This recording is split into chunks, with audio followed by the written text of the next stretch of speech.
ഇന്നലത്തെ ബാക്കി പരിപാടി കണ്ടാലോ? ഞാൻ മുന്നേ പറഞ്ഞിട്ടുണ്ടായിരുന്നു 11:30 ആയിട്ടുണ്ട് ചായ കുടിക്കാൻ വേണ്ടിയിട്ട്. ഇനി ചായ കുടിച്ചില്ലെങ്കിൽ അമ്മ തരൂല എന്നുള്ളത്.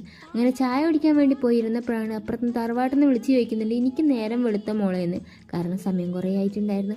ഞാൻ അവിടെ ഇരുന്ന് ചായ കുടിക്കുന്ന സമയം കൊണ്ട് അമ്മേൻ്റെ ചോറായിട്ടുണ്ടായിരുന്നു. സാമ്പാറിൻ്റെ കഷ്ണങ്ങളൊക്കെ അമ്മ കുനുകുന അരിഞ്ഞുകൊണ്ടിരിക്കുകയായിരുന്നു കേട്ടോ. ഞാൻ ഫുഡ് കഴിച്ച് എൻ്റെ പാത്രം മാത്രം കഴുകാൻ പോയി. എനിക്ക് ഒരു കുന്നോളം പാത്രം അവിടെ ഉണ്ടായിരുന്നു കേട്ടോ. അങ്ങനെ അതൊക്കെ കഴിക്കാന് ശേഷം നേരെ അലക്കാൻ വേണ്ടി പോയി.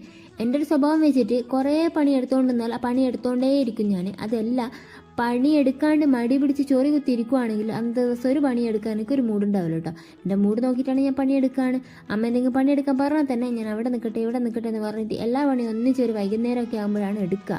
പിന്നെ എടുത്തുകൊണ്ടിരിക്കുവാണെങ്കിൽ എടുത്തുകൊണ്ടേ ഇരിക്കും കേട്ടോ.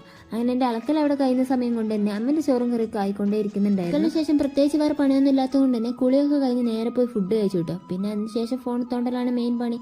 അപ്പോൾ ഇന്നത്തെ ശേഷം അത്രയേ ഉള്ളൂ.